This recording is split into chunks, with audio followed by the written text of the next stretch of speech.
Hello and welcome to the Reviews Brothers. We are coming to the final few chapters of the complete A-Z of PS2 Hidden Gems, and it's been a hell of a journey. And here we are on the letter T, and there are lots of games for this one, but as always, I think I've got a decent mixture of ones that you might not have tried, and that might be worth a few minutes of your time. Maybe they're not all the best games out there, but at the very least they are interesting. At least they are to me. So, as always, how about I shut up, you press that subscribe button, check out my Patreon, and we check out some games. We'll start with some action shooty bang bangs with Tribes Aerial Assault. This is a first-person arena shooter that was more designed with online and multiplayer in mind, but does have a single-player campaign for you to go through. There isn't really much in the way of story, other than that there are various tribes who are basically the same in terms of abilities and weapons.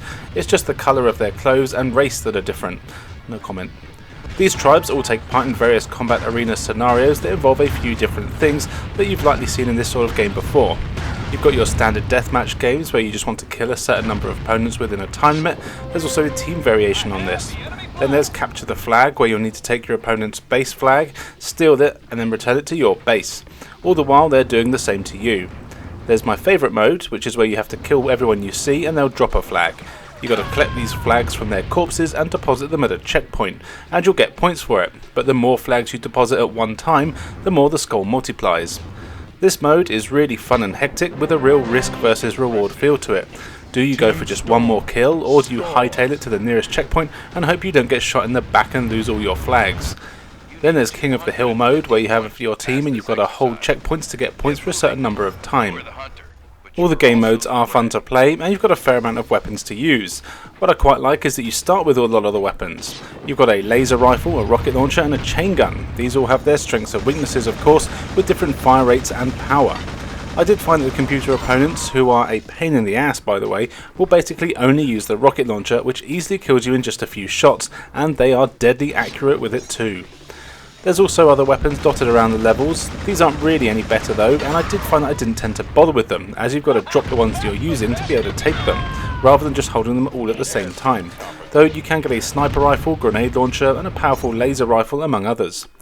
And as the game is called Aerial Assault, you also have a jetpack, though it's not a very good one.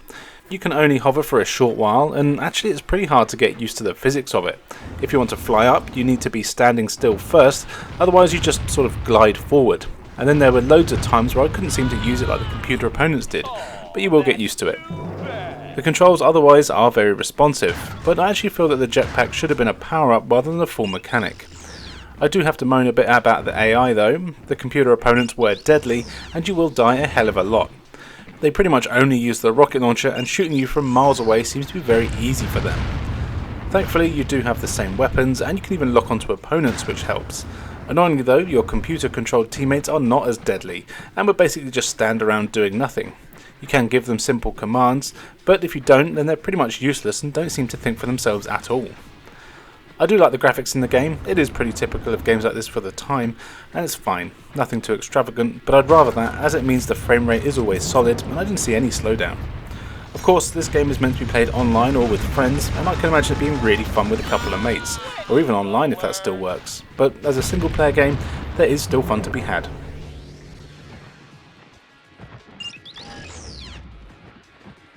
Thunder Force 6 is, so far, the most recent entry into the popular series. It's a side-scrolling shooter with your usual shooter premise. A race of aliens have decided they want to take over Earth and send an army our way. As always, the best option for us is to send a single ship that's packed to the gills with weapons, so many weapons in fact that they forgot to put any defense in. The game plays exactly as you'd expect, and you fly from left to right while waves of enemies appear on the screen for you to take down. Eventually you'll get to the boss, which of course is always a huge creature or robot that you need to blow to bits. What's cool is that you start with all your weapons and you can switch between them at any point, and they all have unlimited ammo. But yep, they each have their strengths and weaknesses. You've got your standard laser that fires ahead at a fast rate and does decent damage. There's also a laser that fires behind you, which comes in very handy in a few levels as well. It's pretty fast and pretty strong. There's a wave shot that's kind of like your spread gun. It's powerful and can deal large damage all over the screen as long as the enemies are ahead of you. There's a lock-on laser, and with this one you hold down the fire button and it will lock onto any enemies that you pass the indicator over. This can be anywhere on the screen. It then fires a beam that's locked onto them until they die. It's great for accuracy, but it's one of the weaker weapons and can only target one enemy at a time. Also, it doesn't have the best range, meaning you need to sometimes get dangerously close to enemies to use it. Then you've got the homing bullets, which fire blue balls at the target enemies. This is a really good weapon and the one that I use the most. As you'd expect, it's not the most powerful, but it's great for clearing out smaller enemies. Enemies will drop green orb things, and collecting these builds up your special bars. You can have a maximum of 6 at a time, and these are all devastating. Each weapon type has its own special attack, and these are all especially handy against the bosses. As you have all the weapons, there's not really any power-ups here, with the exception of a shield, and this is actually a blessing. The shield only lasts about 30 seconds, and you will want it, as without it you can only take a single hit before you die. Thankfully, you do come back exactly where you died, and you get a few lives and continues. Also, you can choose the order of the first few levels, so you won't have to replay the same ones over and over if you don't want to. The graphics here are pretty cool. It's all very crisp 3D, and there's always loads going on. What I like is that the camera will move around at times, giving a slightly different view of the action, but normally at a time where you can't be killed, so it never gets in the way of what's happening or causes any cheap deaths. Sometimes the amount of bullets and effects on screen can make that happen though, and you do have to move very fast, which doesn't always help, though you can choose from a few different speeds. This is a really fun shooter that is challenging and just the right length, worth playing if you like this sort of thing. It's not a bullet hell game, just an action-packed one.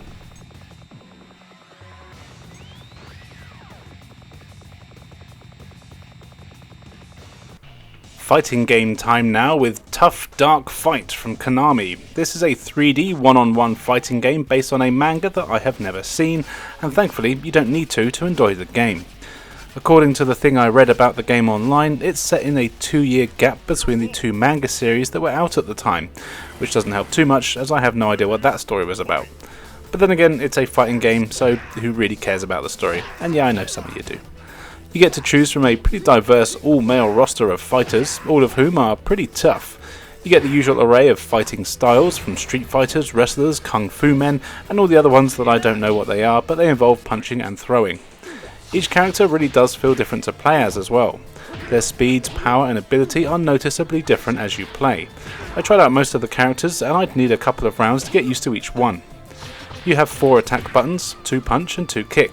There's no jumping, but you can do crouching attacks as well as walk around your opponent. As it's a 3D game, you can't do Street Fighter style inputs. Instead, it's more about button combinations, so you want to press square, square, triangle, down and circle, and things like that to do combinations and special moves. Thankfully, there is a decent move list, and even though the game was only released in Japan, it's easy to navigate and see what's what. As this one is based more in reality, there's no crazy fireballs or anything like that. It's all about the combos and takedowns. You can throw opponents by pressing 2 buttons at the same time as well, and you can do counters and blocks and all that jazz. Eventually you'll build up a special meter, and this lets you pull off some really devastating special attacks that can take half of your opponent's health away. I loved watching all these as you get a nice little cinematic and they look pretty devastating, and some are even a bit daft, I'm guessing for the more joke characters. The computer AI puts up a decent fight, even in the easier difficulties, so don't expect to run through this one quickly. You'll probably do okay, but will need to learn your chosen character a bit before you really get anywhere. There's also a story mode where you don't get a choice as who you play as. This is cool, but it's all in Japanese of course, so I've got no idea what's going on. It all looks decent enough with some nice character models and animation. I like that the fighters' expressions change as they get punched in the face. That's always fun. Overall, it's a solid fighting game that, as always, would be good fun with a bunch of mates, so you can play winner stays on. Give it a go if you like punching people in the face.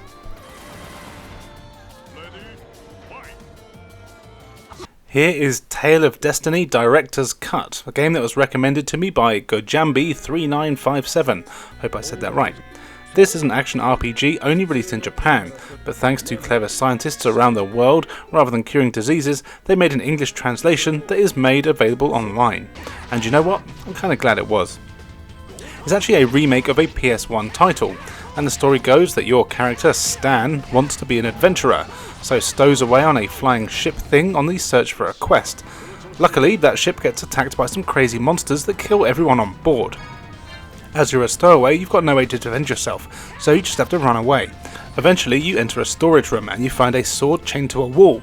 The sword starts talking to you, which is kind of odd, but as your options are leave it alone or get eaten by monsters, you decide to take it with you.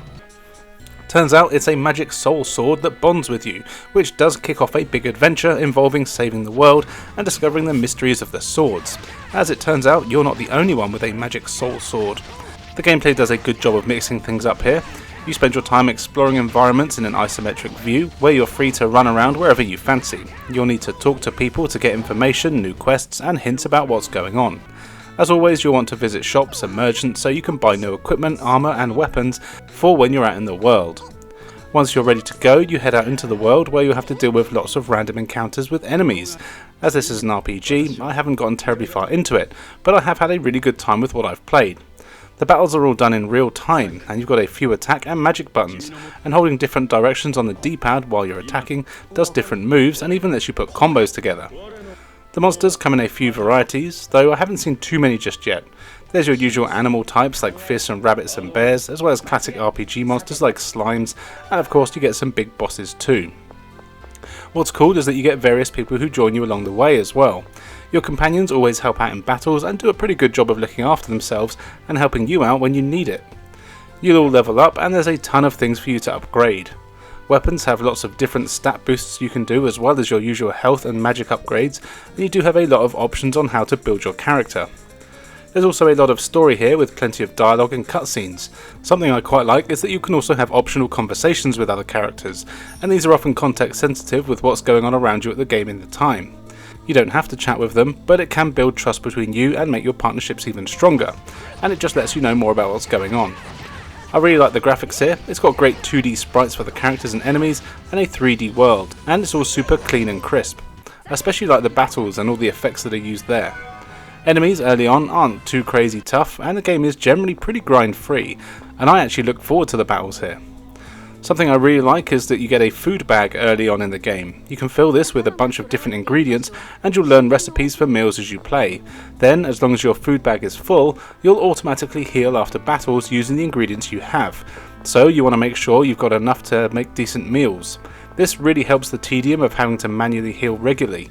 Of course, when the bag is empty, you will still need to heal, but it never gets too hard to find a town and refill it with food. And the more recipes you learn, they'll give you more health and so on. It's just a nice quality of life mechanic that really helps out. So yeah, thanks for the recommendation on this one. It's a game I probably never would have played, mainly because I don't tend to play RPGs. I'd love to, but I just don't have the time. One day though, hey, if you are an RPG fan though, this is definitely one I'd recommend.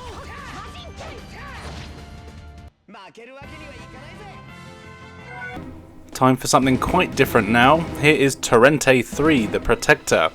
This is a very strange action game based on a Spanish movie series about a disgusting overweight cop who is basically a politically correct person's nightmare. Word of warning, if you get offended by anything, then this probably isn't the game for you. So you are Torrente, a cop, and you start out in a plane that's hijacked by terrorists. You've got to save the plane, except you don't do it really very well, and instead you end up just jumping out and saving yourself. That's never mentioned again, and now you're thrown into an open world where you've got to take on a bunch of missions which range from stopping the sales of illegal CDs, stealing scarves, chasing cars, and even changing your grandmother's underwear after she shits herself. And no, I'm not joking. The game is full of gross out humour, letting you piss, shit and jerk off pretty much whenever you want to. In fact, sometimes you even have to do this, otherwise you can't move as fast or perform certain functions, which I guess is probably kind of realistic, and I'm sure they'll add that to GTA 6. As you explore through the rough interpretation of Madrid, you'll be given a ton of other jobs to do. These will involve you navigating the city either on foot or in one of the dozen or so vehicles found around the game. This is where you'll need to track down the baddies, or maybe just go and buy some groceries, depending on what the job is. You get markers on your map, thankfully, so you won't get too lost, but the missions are almost always on a timer, so completing them is tricky, and you'll need to make sure you prioritise the right ones. As well as this, you can just visit various landmarks like the sports stadium, bars, and of course the strip clubs, where you can hang out and improve your stats like strength, stamina, and even sex appeal. But no, you don't get to see any boobies, just bras, sorry. As you're a cop, you will need to do some combat. You can punch, kick and throw stuff at the bad guys, but the combat is pretty bad. In fact, I'll just tell you now, this whole game is just pretty bad, but it really is one that I think you should play. The fighting is imprecise and the hit detection is poor. You can block, and you'll need to. You do also get a few weapons as you progress to make things easier, but still not great.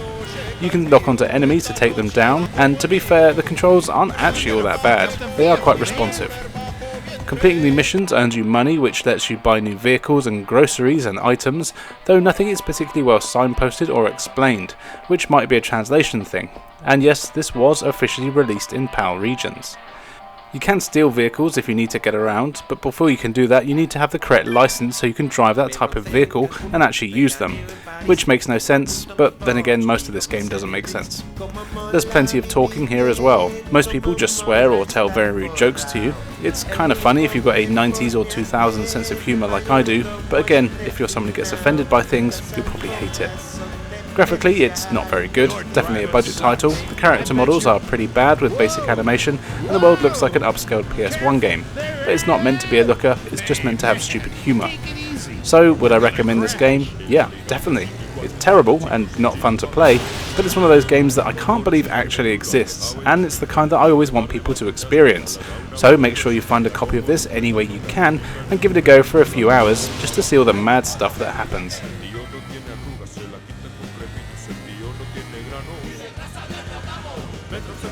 Something a bit more wholesome now. Here is Twinkle Star Sprites, a cool take on the vertically scrolling shooter genre, and it makes it competitive. While there is a story here, it is kind of pointless and all in Japanese anyway, so I couldn't tell you what's going on. But the gameplay here is what's important, and it's really fun. You choose from a handful of characters, each of which have their own weapons and speed stats. Then you play through a series of vertically scrolling shooter levels which play pretty much exactly as you'd expect.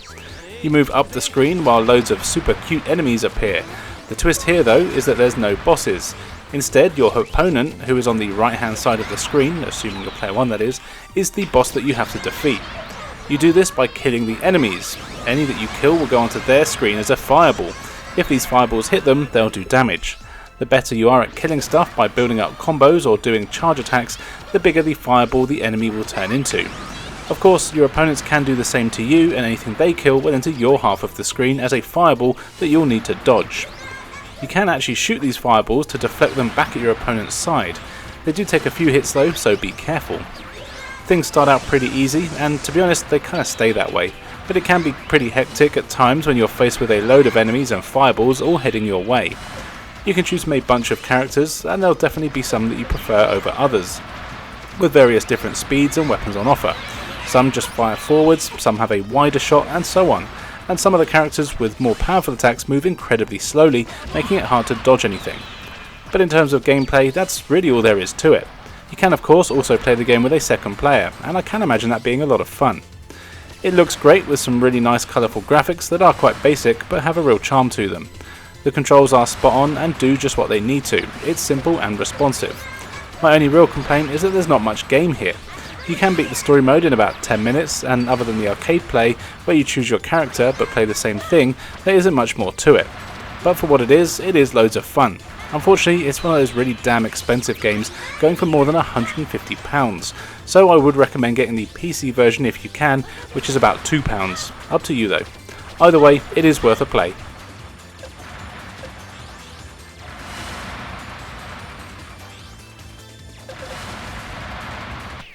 Tokobot Plus is a cool 3D action platform game. You are Bolt, an adventuring punk ass who discovers a bunch of robots while treasure hunting. These robots become your little mates and follow you around. Then it turns out that there's a giant robot called Zero, who is basically the creator thing of these robots. Trouble is, Zero is evil and has buggered off into a bunch of ruins.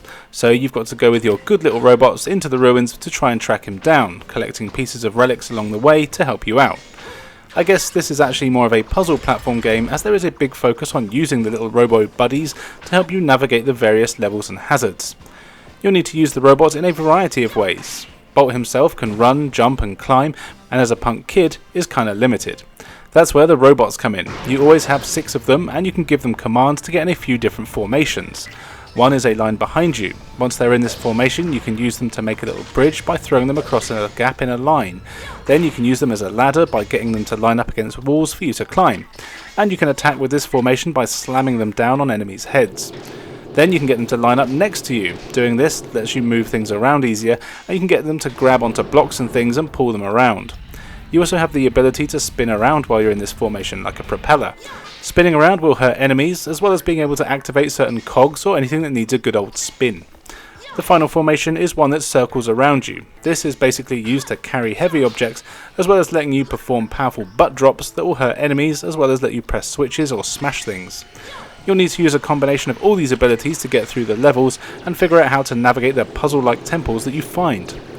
Enemies will require certain attacks to defeat. I tend to like using the spin attack when I can, but some enemies have spikes on the outside, so you can't spin them. These tend to have exposed heads though, and you can just slam a robot down on their head instead. Bosses will tend to need a combination of all attack types to defeat them, and they are fun to figure out. In the levels you'll also find treasure which you can trade to get more health or revive potions and things like that you can help you out in the levels. You'll want to smash everything you find and make sure you get as much money as you can to power yourself up. The game looks really good with some cool cartoony graphics, and I like the characters and enemies here, and even the environments are varied and interesting. It's not the most challenging of games. The main thing that will cause you problems are the maze-like areas that require a lot of exploring and switch finding. Enemies are pretty simple and easy to figure out. But overall, this is a really fun platform game that is pretty damn cheap if you want a physical copy. It really gave me vibes of those games that are rare and cost a ton, but that's not the case, so get it while you can.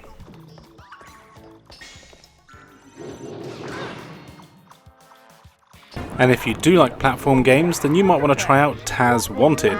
Taz and his lady friend are chilling out one day when suddenly that bastard Yosemite Sam appears out of nowhere and captures you. He takes you to his theme park Zoo Island thing that he apparently has, where he intends on using you as an attraction. But he forgot about your spin attack, so you easily escape but are trapped on the island. To make things worse, Sam has put up wanted posters and signs all over the zoo so everyone is out to catch you. Naturally, the only way out of this situation is to go around the island and destroy all of the wanted signs, fighting bosses and then figuring out how to get back to your island. To do this, you've got to explore the game's 4 worlds, which doesn't sound like many because it's not. Each one is pretty damn large though, and has 7 wanted signs for you to destroy, as well as a bunch of other things to collect. This is a 3D platform game after all. Smashing signs is never straightforward either. There's a heavy puzzle and exploration element to the game as you try to figure out first of all where the signs are, and then actually how you get to them to smash them. The start of each level does actually show them to you and gives you vague hints as to what you need to do, but it's never easy. You'll need to fend off bears, throw bombs, sneak around, fight park keepers, do some snowboarding and more if you want to find them all. And being Taz, you even get your spin attack to use, though it's not always as helpful as you'd like. It's mainly used here to smash everything you see, and you really can smash most of what you see, even trees and rocks, but not everything is smashable. Annoyingly, you can't really use it to take down enemies, which is really what you want to do. If you do try this, they'll just hit you or stun you, or even capture you, putting you in a cage back at the start of the level. To stun enemies yourself, you'll need to eat various things that are littered around the level, like bins or benches and things like that, and then you can spit them at the enemies to knock them out. This is essential, as even jumping over them is almost impossible to do. Thankfully, Taz controls well enough and is nimble when he needs to be. This makes exploring the levels fun, which is lucky as you'll likely spend a fair amount of time running around not knowing what the hell to do. Even though you do get the hints, a lot of the game is tricky to figure out. Something I really like are the graphics. It's a cel-shaded game and it looks awesome. It's no surprise that cel shading suits a game like this down to a T, and Taz animates really well as well, as do the other enemies and characters. And speaking of characters, there is a decent amount of cameos in here from the other Looney Tunes peeps. They don't do a whole lot other than just pop up every now and then, but it's nice to have them in there. While this is definitely not the best platform game out there, it is often quite frustrating while you figure out what you need to do. It has still got a decent amount of charm to it, and I always have a soft spot for Taz, so if you like spinning around like a record baby, then give this one a go.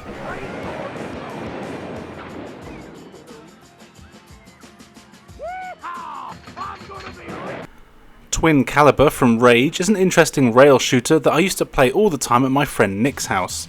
The story goes that mutant zombie things are on the loose. Arguably, one of the best or worst places to be in this situation is a prison, depending on how you look at it. Well, that's where you start here. You can choose to play as either the sheriff or a prisoner, or you can even play the game in 2-player co-op and take one each.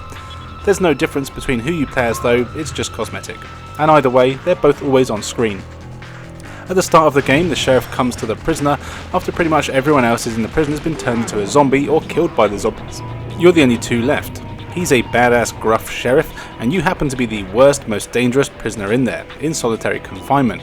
But with no other options, the sheriff lets you out and even gives you a couple of guns, and you're forced to work together to escape and stay alive. This is the kind of plot that would make a really fun buddy movie in the 80s. Its campy and over-the-top way of telling everything is actually quite fun here. Once all that story nonsense is out of the way, the game starts, and it's surprisingly a rail shooter. You never get to control your character directly, and they'll just run around the environments in predetermined paths. Instead, each of the analog sticks controls one of your arms, which you'll need to move around and shoot the hundreds of enemies that come for you at every level.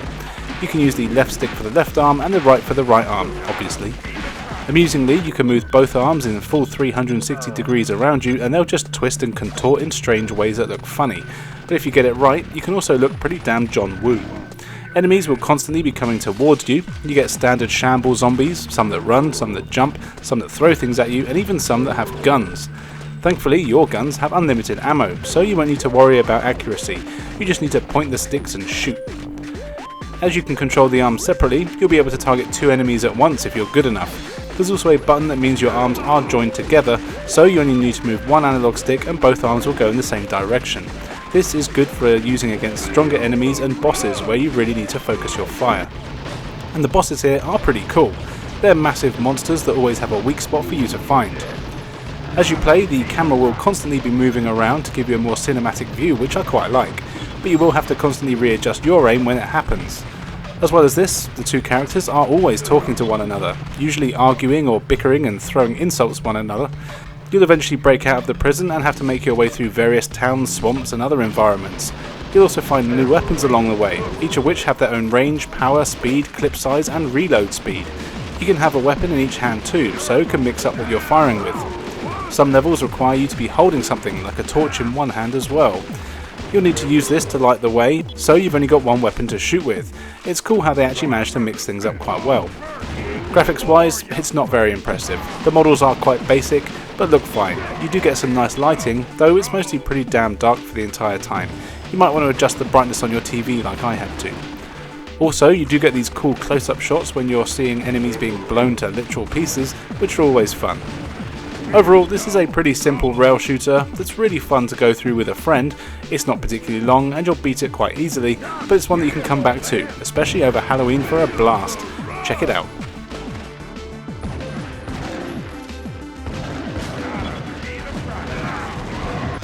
And finally for the letter T, here is Total Overdose. This is a cool third-person sort of open-world game set in 1980s Mexico. Throughout the game you play as a few people, but mainly a bloke called Ramiro. There's an overly convoluted story here, but for the most part all you need to know is you're the good guy and you're taking down evil cartels and criminal gangs almost single-handedly.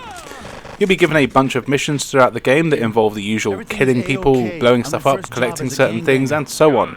And then you set out into an open world where you either choose to do the missions or you can just explore to find side missions or challenges to take part in.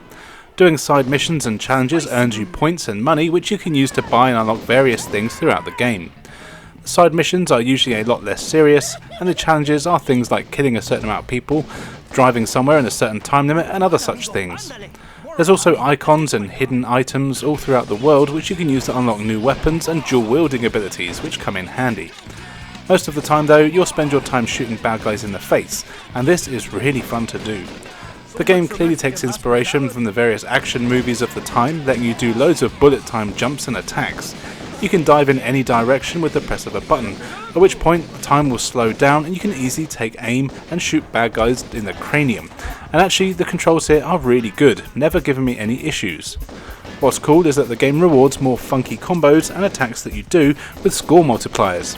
You also get bonuses for hitting people with cars and so on, and one move that is super satisfying to use is one where you drive past someone and just as you get close to them you can open your car door to smack them in the face. It's never required, but I found myself using it a lot just because it's kind of funny. There's also the ability to time jumping out of cars just right, which is important for blowing stuff up or ramming your car into groups of enemies, or even into buildings that collapse. It's super satisfying to do and just plain fun. Something else that I like is that the better you do in combat, the more things enemies drop, so if you're doing well, you're rewarded with ammo and health refills. There are loads of weapons for you to get here, most of which only have a few bullets, so you will need to constantly swap between the ones that you have and the ones that your enemies drop when you kill them, and thankfully you can carry a load of them at once, so it's very rare that you run out. But if you do, you can just fight with your fists, or if you're lucky, you'll have a melee weapon like a baseball bat or even a rake. These are also fun to use. And really that's the best way I can describe this game, it's just damn fun. It looks decent enough with these standard open world graphics of the time. I do like the 80s aesthetic to everything as well. I'd say this is a must-have for any action game fan. It really doesn't take itself seriously, but does pretty much everything it tries to do very right.